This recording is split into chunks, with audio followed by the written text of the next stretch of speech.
Les utility tokens d'exchange tels que le CRO, le BNB, le FTX token, le KCS ou encore le Cake, c'est vraiment un secteur qui ces derniers temps s'est totalement laissé porter par le vent. On voit qu'ils n'ont pas vraiment réussi à réaliser de grosses performances, tous les investisseurs ne se ruaient pas vers eux et pourtant on pourrait vraiment assister à une certaine rotation sectorielle et réaliser de très grandes opportunités avec ces projets là. C'est exactement le thème de l'émission d'aujourd'hui. Hello à toute la team Logic, ravi de vous retrouver dans cette nouvelle analyse du marché crypto-monnaie. On est aujourd'hui le samedi 18 décembre 2021 et il est 14h08 à l'heure à laquelle je tourne cette vidéo.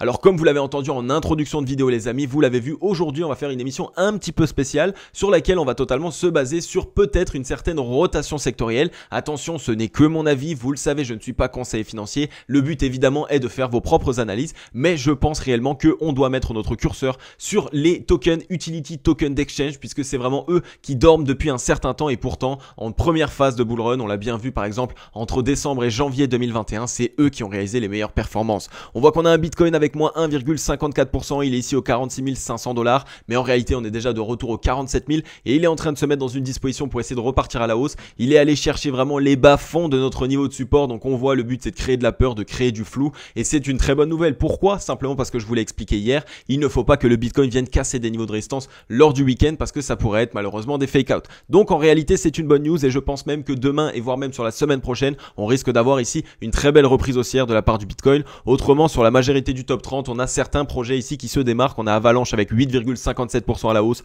On a 2,03 pour le Terra Luna, 2,46 pour le Chainlink, 6,2% pour le Polygon. On a 7,15 pour le Uniswap et le FTX token avec 4,02%.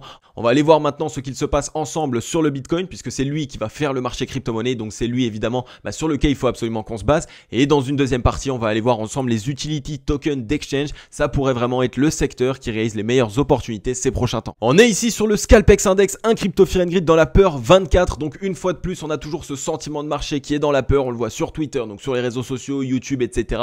On le voit aussi avec les personnes avec qui on parle. Bref, le marché dans sa globalité est dans le flou et la peur et c'est exactement ce que réalisent les whales. Elles ont envie de se faire un malin plaisir, d'essayer de sortir un maximum de personnes, toutes les personnes qui sont impatientes et les personnes qui ont peur. Donc on l'a toujours dit, le marché des crypto-monnaies, essayer de venir s'y atteler, essayer d'investir de l'argent, bien c'est pas compliqué. Mais par contre, le fait de rester à l'intérieur lorsqu'il y a des corrections comme celle-ci et le fait d'essayer de fermer les yeux lorsque tout le monde ici pense que c'est la fin du marché crypto-monnaie, c'est assez différent. Mais vous le savez les amis, les personnes qui seront patientes seront toujours les personnes récompensées. On a un social index sur Up, un market order flow en recherche d'achat cet après-midi. Alors qu'est-ce qu'on est venu faire sur la journée d'hier? Eh bien écoutez, regardez, on voit qu'on est revenu tester encore une fois la demande avec 3 mèches. Donc là les whales ont vraiment envie de savoir si on a assez de force acheteuse pour essayer de renvoyer enfin le Bitcoin à la hausse, pour essayer d'aller retester ce niveau de résistance aux 50 000 $. Donc on voit que les mèches ont immédiatement été rachetées, donc ça c'est une très bonne indication pour nous dire que la demande est présente et en plus de ça on a ici sauvé ce niveau de support aux 46 186 $.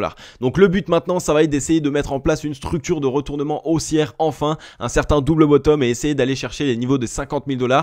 Évidemment on va aller voir ça ensemble en daily avec nos indicateurs et c'est exactement ce que nous allons faire tout de suite. Ok, on est ici sur le Bitcoin en daily et là malheureusement on est vraiment en train d'essayer de créer du flou. Ils vont essayer de sortir un maximum d'investisseurs pour créer cet effet de panique, simplement parce que comme on le voit, je vous l'ai dit hier, ce serait un mauvais signe si on venait à faire ici un bottom plus bas que le précédent bottom. Et donc pourquoi est-ce que je vous dis que pour ma part je pense totalement que c'est un fake out? Simplement parce qu'on est en train vraiment d'essayer de créer de la peur tout autour. On est encore une fois en train d'essayer de créer des mèches, de pouvoir essayer de tester la demande. Mais si on le regarde sur le MACD, on voit que la décision a déjà été prise de la part de la smart money, donc du gros argent, étant donné que le MACD c'est un indicateur de momentum, donc il va nous permettre de mesurer la force, de quel côté se dirige la force actuellement, est-ce que c'est pour les acheteurs ou est-ce que c'est pour les vendeurs. Et là le MACD il a une divergence haussière qui est juste incroyable puisqu'on voit que le prix ici fait des points bas de plus en plus bas, tandis que sur le MACD à l'inverse on fait ici des points hauts de plus en plus haut. Donc ça c'est un très bon signal pour nous dire que les acheteurs sont bel et bien en train de se présenter. On est ici à l'aube de cross la zone de neutralité, donc ça aussi c'est un bon signal pour nous dire qu'on a des acheteurs qui se présentent. Donc attention ici, on pourrait essayer de totalement faker tous les investisseurs qui ont peur sur le marché des crypto-monnaies pour essayer de créer le coup de massue final et par la suite totalement renvoyer le prix. Si on regarde sur les volumes, les acheteurs pour l'instant sont plus présents ces derniers temps, donc c'est quand même un bon signal. On a un volume vendeur ici qui est totalement décroissant tandis que le volume acheteur commence plutôt à essayer d'être croissant, donc c'est un bon signal. On va essayer de surveiller ça et évidemment comme on le voit hier, on est encore venu faire un fake out, on a fait comme si on cassait à la hausse enfin cette traîne de baissière. Finalement on est revenu la réintégrer et on est en train de la recasser, donc on se met en disposition de double bottom pour pouvoir essayer de passer au-dessus de la traîne. Ça c'est une très bonne disposition, ça valide en fait la cassure de la traîne. Donc si ici vraiment on arrive à avoir une certaine reprise haussière, alors on risque d'avoir demain et sans doute une semaine prochaine complètement explosive sur le Bitcoin. Donc ça valide valide un petit peu notre scénario, ça pourrait vraiment nous permettre de nous lancer sur la semaine prochaine, d'avoir une semaine explosive. Donc ça peut nous permettre de totalement maintenant essayer de réaliser de grosses opportunités sur les altcoins, étant donné que la Bitcoin dominance continue de chuter. Si on regarde maintenant sur le ruban de MyMobile, ça commence à être assez chaud, mais si on commence ici à vraiment avoir un rebond, on pourrait essayer de récupérer ça, puisqu'on a le MA89 qui est en train de se loger dans le ruban de MyMobile, et vous le savez, il ne faut pas que le MA89 passe au-dessus, sinon malheureusement on valide une tendance baissière. Donc on a de bonnes indications comme je vous l'ai montré aujourd'hui pour essayer de faire un rebond. On aurait totalement un faké tout le monde avec ce petit bottom ici, et on essaierait de se relancer. Par contre, une fois de plus, n'oubliez pas une chose, c'est qu'il ne faut pas toujours se rattacher à des scénarios haussiers. Donc il faut bien qu'on surveille, qu'on trouve un certain rebond et qu'on arrive à passer des niveaux de résistance clés, notamment le ruban de MyMobile qui va être une zone de résistance très importante. Ensuite, la team logique, je vous l'ai introduit en début de vidéo. Aujourd'hui, on va mettre en avant des utility tokens d'exchange, donc des exchanges qu'on utilise tous et tout au quotidien. Et de toute façon, sur le marché crypto-monnaie, on a besoin d'exchange. C'est quelque chose qui est primaire, c'est obligatoire, il faut des exchanges. Et donc, les exchanges, ils peuvent évidemment mettre en avant certains outils, ils peuvent nous permettre certaines choses, notamment, vous l'avez vu avec Cro et sa petite carte qui offre des rendements quand on réalise certaines dépenses dans la vie quotidienne. On a Amazon Prime, on a Netflix, bref, il y a vraiment ici pas mal de possibilités. Donc, les utility tokens d'exchange sont vraiment ici normalement l'avenir. On l'a vu ces derniers temps, il y a eu pas mal de corrections. On voit que là, on est en train à peine d'essayer de sortir un certain rebond, par exemple sur le PancakeSwap. Donc, c'est une très bonne indication. Ça montre que c'est des actifs qui ont été délaissés. Ils ont connu leur certaine bonne performance au tout début de l'année. Après, ils ont connu une certaine correction, une phase de consolidation. Et donc, généralement, dans les cycles, c'est le moment après la consolidation qu'on repart fortement. On voit qu'on a du gros volume acheteur qui commence à rentrer. C'est un bon signal. Regardez ici, dès qu'on a des chandeliers japonais de la part des acheteurs, il n'y a aucune mèche. Et dès lors qu'il y a des mèches sur les chandeliers japonais des vendeurs, eh bien, c'est directement racheté. Donc, les acheteurs sont bien présents. Le PancakeSwap pourrait vraiment nous offrir de belles opportunités. Si on regarde maintenant sur le MACD, on a cette même divergence que sur le Bitcoin, mais on est déjà un petit peu plus avancé puisqu'on a cross la zone de neutralité. Et comme vous le voyez, quand on cross la zone de neutralité, eh bien, on voit indirectement l'unanimité est là. Les acheteurs se représentent. Et donc, c'est pour cette raison que, par exemple, cet actif pourrait être précurseur de ce que réaliserait le Bitcoin ces prochains temps. Donc là aussi, vous voyez un petit peu l'exemple typique d'une divergence haussière qui se valide. Qu'est-ce que ça peut commencer à mettre en place sur le prix? Et ça, surtout, vous allez commencer à le voir sur la semaine prochaine. Maintenant, on va regarder un petit peu au niveau du RSI. Là aussi, on n'a que des divergences haussières. On est revenu tester les 52 RSI une première fois. Donc, ce qu'on veut voir maintenant, c'est évidemment réussir à casser les 52 RSI ou mettre un petit double bottom en place pour se relancer. Et ce qu'on ne veut pas voir, évidemment, c'est de venir quitter à la baisse les 45-26 puisque sinon, on mettrait en place un M-top. C'est tout. Mais autrement, on a de belles indications. La divergence haussière se valide. Il faudra casser ici les 52 RSI pour ici vraiment faire en sorte que les acheteurs puissent se présenter un maximum. Mais là encore, un actif à totalement mettre dans votre watchlist. On voit qu'on est revenu tester le ruban de MyMobile. On s'est fait rejeter juste en dessous et on est déjà en train d'essayer de repartir. Donc si on essaye déjà de repartir à l'intérieur, on a de grandes chances d'avoir ici une semaine prochaine assez explosive pour revenir chercher en premier lieu le MA55. Comme je vous l'ai dit, dans le ruban de MyMobile, on ne peut pas le casser en une seule fois et étant donné qu'il est très épais, eh bien ça se passe de cette manière. On vient le chercher une première fois, on se fait rejeter. Par la suite, on vient sans doute chercher ici soit la moitié du ruban de MyMobile, donc ce serait ici environ aux 13,861 $, mais je ne pense pas étant donné qu'on est déjà venu assez haut, soit on vient chercher le MA55, donc il serait ici directement au 14,902. Donc là, on pourrait revenir chercher le haut du ruban de MyMobile, se faire légèrement rejeter, trouver un niveau de support environ à la moitié du ruban et cette fois-ci enfin essayer de repartir à la hausse. Donc surveillez bien le PancakeSwap, il pourrait vraiment partir fortement. On a un volume vendeur qui est totalement décroissant, on a tellement corrigé que de toute façon, on n'a plus assez de vendeurs pour maintenir ici une certaine tendance baissière. Donc les acheteurs sont en train de se présenter et on voit que la smart money est vraiment présente. Donc là aussi un actif à mettre dans votre watchlist et on va voir encore d'autres utility tokens qui sont dans des dispositions assez similaires. Ok, on est ici sur un actif qui a beaucoup fait parler de lui ces derniers temps parce qu'il a réalisé de belles performances, mais lui il a un petit peu été à contre-temps, c'est-à-dire que tous les utility tokens eux étaient déjà en train de dormir, tandis que lui lorsqu'il s'est réveillé il est parti à la hausse un petit peu à contre-temps des autres utility tokens. Mais pour ma part je pense vraiment que là on n'a pas fini encore avec cette hausse qu'on a réalisée, on en est encore qu'au début. On voit qu'on est ici en train de venir travailler à nouveau une certaine trend de baissière, on a un volume qui est totalement décroissant et ça généralement ça nous marque quoi? Ça nous marque simplement qu'un actif est en train de consolider, d'essayer de récupérer de la force. Il y a eu des prises de profit qui ont été réalisées, mais ce n'est pas fini. On est revenu tester ici avec la mèche les 0,618 de Fibonacci. La mèche a immédiatement été rachetée, donc on a testé la demande, on a directement racheté. On voit que là on a testé la demande, on a directement racheté, donc on vient faire une frayeur à nouveau sur cette mèche directement ici au 0,51 centimes et si on arrive à mettre en place un double bottom, on risque de se relancer fortement et je pense réellement qu'on va le faire d'ici peu. On regarde ici, pareil, on est en train de mettre en place une divergence haussière, on n'a pas encore mis un réel double bottom, donc ce qui pourrait se faire, ce serait une cassure, un rejet et seulement se relancer. Donc ça ferait sur le MACD ici, on teste la zone de neutralité, on se fait rejeter, on met en place un double bottom et là on se relance. Donc pareil, le CRO, on a encore ici la possibilité d'essayer de réaliser des performances. Alors vous le savez, je ne vous lance pas au casse-pipe si vous essayez de rentrer sur le CRO ou si vous êtes déjà dans le CRO. Je vous ai donné évidemment des zones de prise de profit. Je vous ai comme d'habitude mis en place les garage zones, je vous l'ai montré, hein, ça fonctionne très bien ces derniers temps. Et on a ici les 1,618 d'une première garage zone, à savoir que j'en ai mis deux, c'est pour cette raison que vous voyez deux fois ici l'extension Fibonacci 2 et l'extension Fibonacci 1,618 en deux reprises aussi. Simplement parce qu'il y en a deux des garages zones par rapport à un premier mouvement qui a commencé ici et un premier mouvement qui a commencé ici.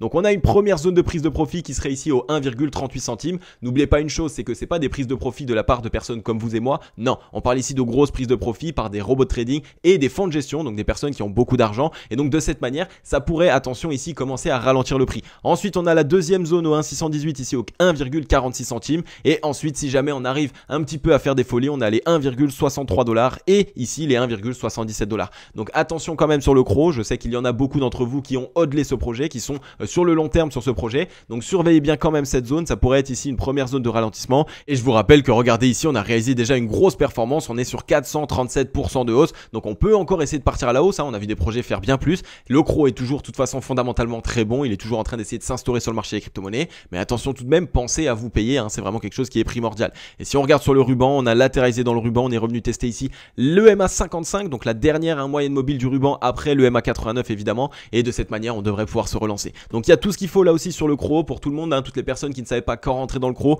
qui voulaient rentrer lorsqu'on était vraiment en train de partir de manière trop parabolique. Et bien ici, vous avez quand même un plutôt bon point d'entrée puisque regardez, on voit qu'on est sur une correction pour l'instant déjà de 45%, ce qui est évidemment une très bonne opportunité. Ensuite, la team logique, on est ici sur le FTT, donc le FTX token tout simplement. Et comme vous le voyez, on est revenu faire un double bottom avec ce support au 37,46. On est en train de trouver un rebond. Pour l'instant, on est au-dessus de ce niveau de résistance au 39,20 qui joue directement son rôle de ligne de coup du petit double bottom sur lequel nous sommes. Donc très bonne indication là aussi. Vous le savez, c'est un actif qui avait bien performé dans le passé, mais depuis, on connaît une certaine correction. Donc ici, c'est un actif qui, moi, pour ma part, m'intéresse. Je ne cherche pas à rentrer dans les actifs qui ont déjà réalisé 500, 800, 900% de hausse. Au contraire, je préfère les actifs qui dorment depuis un certain temps et qui pourtant en termes de fondamental ont toujours le même fondamental.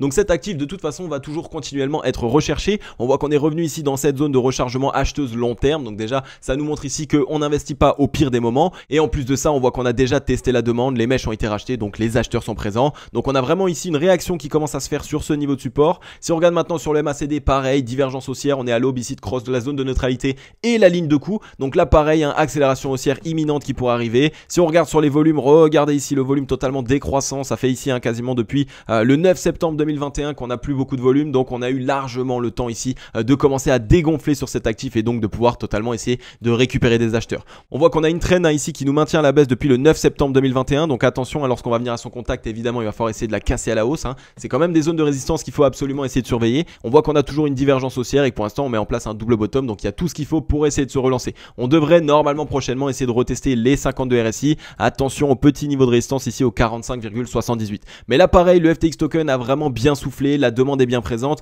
les acheteurs sont en train d'essayer de se montrer. On a un MACD qui accroche sa zone de neutralité et quasiment sa ligne de coup, donc il y a tout ce qu'il nous faut. Attention, ruban de mal mobile assez épais, donc on va sans doute venir à son contact, se faire rejeter, revenir ensuite sur le MA55, se faire rejeter au milieu et seulement par la suite se relancer. C'est généralement comme ça que ça se passe lorsqu'on est au contact du ruban de mal mobile. Donc tout ça, gardez-le en tête, mais en tout cas le FTX token, pareil, un actif à mettre dans votre watchlist. Et en plus de ça, on a corrigé ici de plus de 50% puisque on avait un top ici qui était quand même au 85,93 $. Donc typiquement le genre d'actif qui pourrait sur cette phase numéro 2 nous réaliser des folies. Ensuite nous voilà sur le BNB qui est en train de se mettre pour l'instant dans une disposition de double bottom, donc c'est une bonne indication. En plus de ça, un double bottom juste ici au contact d'une zone de résistance, donc de cette traîne de baissière qui nous maintient ici à la baisse depuis le 1er décembre 2021. Donc si on arrive ici à mettre en place le double bottom et à venir casser cette fameuse traîne de baissière, ça pourrait nous permettre enfin ici d'avoir un BNB qui essaye de se relancer, d'avoir un prix donc qui peut essayer de se relancer. Rappelez-vous, on est non loin actuellement de notre ancienne ATH, hein. On a ici l'ATH ultime au quasiment 700 $, donc ça pourrait nous permettre vraiment d'aller chercher un nouvel ATH et donc pourquoi pas d'aller chercher la petite zone psychologique des 1000 $.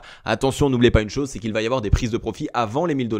Pas mal de gens essayent d'anticiper ce type de mouvement. Si on regarde sur le MACD, pareil, ici grosse divergence haussière depuis un certain temps, donc ça nous montre que normalement les vendeurs sont ici totalement en train de s'essouffler, qu'ils n'ont plus de force et donc normalement on ne pourrait pas emmener le prix plus bas. On a ici cette divergence qui commence à essayer de se valider, il va falloir essayer d'aller cross la zone de neutralité neutralité puisqu'elle est directement ici en rapport avec la ligne de coup du double bottom sur lequel nous sommes, mais en tout cas on a de bonnes indications pour ici essayer d'avoir un BNB qui se relance assez fortement. Le ruban de MyMobile est tout petit, c'est une très bonne indication. Le MA89 on est à son contact, donc on est en train d'osciller dessus, donc généralement on peut avoir ici une certaine explosion assez rapide et directe pour essayer de revenir passer au-dessus de ce ruban de MyMobile qui est tout petit. Donc que de bons signaux là aussi sur le BNB, un actif que plus personne n'attend, un actif sur lequel plus personne n'a les yeux rivés, et pourtant je pense réellement que lui ainsi que tout le secteur des utility tokens d'exchange peuvent vraiment réaliser de grosses performances. Sur le RSI, on voit qu'on a une trend qui nous maintient à la baisse, on est repassé sous les 52 RSI, on est en train de mettre en place un double bottom sous les 52 RSI, donc si on arrive à se relancer, on risque de revenir tester les 50, pourquoi pas se faire légèrement rejeter, tester un niveau de support et par la suite se relancer, mais dès lors qu'on aura cassé les 52 RSI, et bien à ce moment-là on risque d'avoir enfin une certaine déferlante de la part des acheteurs et donc de nouveau un certain engouement pour cet actif. Donc là pareil, le BNB, un actif qui fondamentalement parlant est toujours le même. On sait que Binance a eu pas mal de problèmes, ils sont en train de totalement régler et en plus de ça ils sont en train d'essayer de montrer patte blanche, donc un actif qui pourrait vraiment faire parler de lui là aussi sur cette phase numéro 2 du bull run. Et ensuite la team logique, un actif que je n'ai encore même jamais passé sur cette chaîne, c'est le KCS, donc c'est directement l'utility token de KuCoin, et pourtant regardez, en réalité il nous revient ici d'une performance assez incroyable et je vais pas vous mentir qu'il m'est totalement passé sous les yeux depuis un certain temps. Donc on voit qu'on est revenu tester un niveau de support extrêmement long terme ici du 9 avril 2021 jusqu'à environ le 12 avril, donc c'était un ancien top, on est revenu le tester en tant que support pour voir évidemment si les investisseurs sont d'accord avec un KCS plus bas que ce top ou si au contraire non, on a bel et bien validé ce niveau et on veut un KCS plus haut. Tout simplement, c'est simplement le fait de venir tester la demande. Et en plus de ça, on était revenu tester ici un top du 11 janvier 2018, donc lorsqu'on a eu l'hyper climax run, c'était vraiment un actif qui a bien explosé. Donc il y a vraiment de grandes choses à faire. On est revenu tester la demande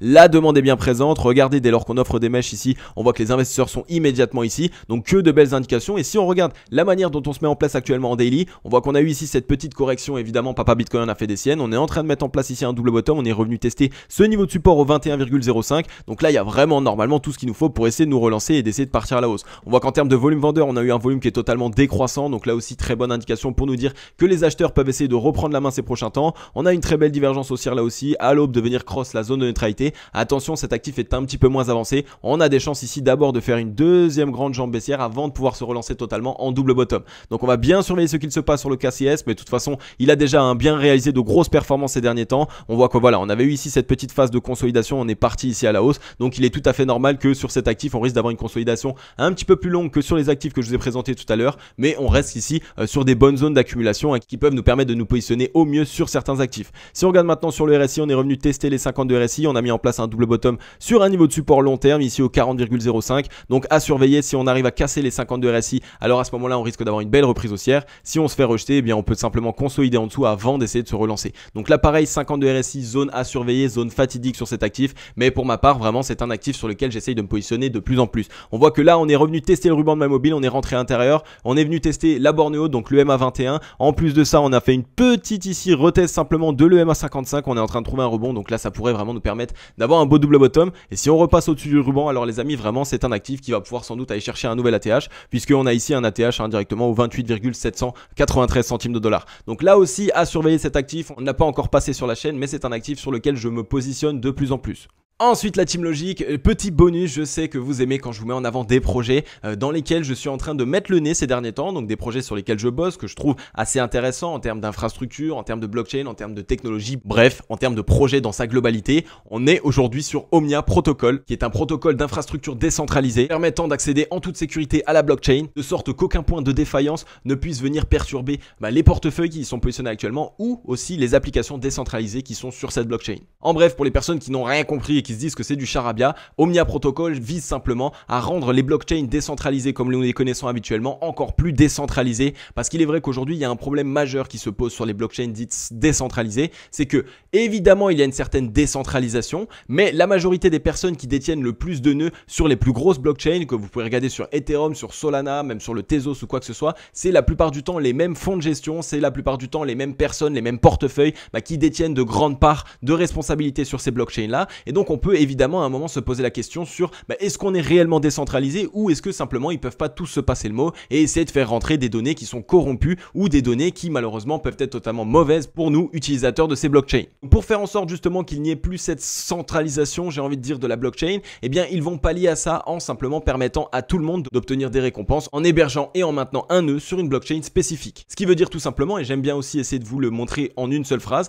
ce qui veut tout simplement dire que vous et moi et un peu n'importe quelle personne juste avec un téléphone, un ordinateur ou quoi que ce soit, bien vont pouvoir participer au droit de vote de certaines blockchains et donc faire en sorte de rendre les blockchains bien plus décentralisées, puisque si tout le monde peut le faire et en plus de ça recevoir des récompenses, bien tout le monde va vouloir le faire et donc ça va vraiment faire en sorte de totalement dispatcher les droits de vote. Alors Omnia va aussi mettre en avant évidemment la confidentialité, parce qu'aujourd'hui la question peut se poser, on sait qu'on a des blockchains qui sont dites à cœur ouvert, donc on peut aller simplement chercher les informations à l'intérieur et n'importe qui peut le faire et voir les transactions qui sont réalisées. Omnia, eux, au contraire, pensent que la confidentialité est plus importante et donc ça va être bien plus difficile pour nous de pouvoir avoir des informations de cette blockchain. Attention, quand on dit difficile, ça ne veut pas dire que ça va pas être possible du tout. Non, ne vous inquiétez pas, la police pourra y aller. Si on a besoin d'aller regarder des transactions qui vont être réalisées, eh bien évidemment, il va y avoir une certaine collaboration, mais le but va être que monsieur et madame tout le monde ne puissent pas aller simplement regarder toutes les informations. Ce qui va permettre d'avoir une certaine confidentialité, de pouvoir avoir des échanges, un petit peu comme on le fait en liquide dans la vie réelle, et de pouvoir avoir un petit peu moins de traçabilité, et donc de pouvoir enfin faire ce qu'on veut de notre argent. La confidentialité est très importante parce que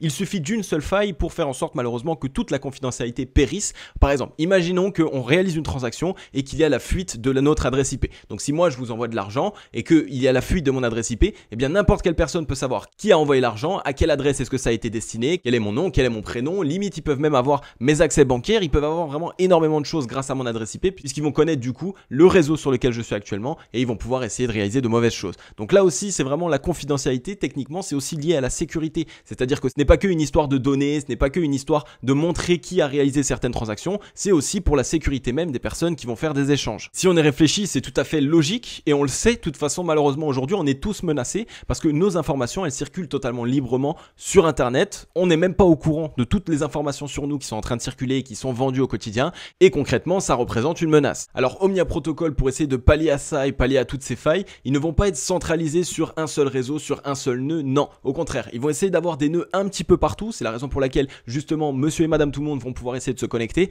et donc faire en sorte de totalement décentraliser en fait les transactions qui sont réalisées, mais aussi de décentraliser les acceptations. Donc vous le savez, il y a des validateurs du réseau et comme je vous l'ai expliqué tout à l'heure, malheureusement les validateurs du réseau sont assez centralisés sur les blockchains que nous utilisons tous, étant donné que généralement de gros fonds de gestion ou alors de gros portefeuilles crypto sont tout le temps là pour essayer d'avoir un maximum de votes sur les blockchains. Alors je vous invite à aller faire un tour évidemment sur la page de Omnia Protocol, je vais vous mettre le lien en description immédiatement. Ils vont vous donner des informations un petit peu plus poussées que ce que moi je vous mets en avant, simplement parce qu'il y a des informations qui sont très techniques et il va être très compliqué pour moi de pouvoir les mettre en avant avec des mots simples et qui sont compréhensibles. Donc n'hésitez pas, pour les personnes qui ont envie de voir technologiquement parlant comment se construit Omnia, un petit peu toutes les failles qu'ils sont en train d'essayer de combler, eh bien ça se passe directement sur leur site. Il y a encore énormément de choses qu'ils souhaitent mettre en avant, ça va pas être juste une blockchain, ils veulent vraiment mettre en avant un protocole, un écosystème derrière, donc faire en sorte de pouvoir avoir plein de projets qui se greffent, un petit peu comme on le voit avec Ethereum, avec Terra Luna aussi ces derniers temps.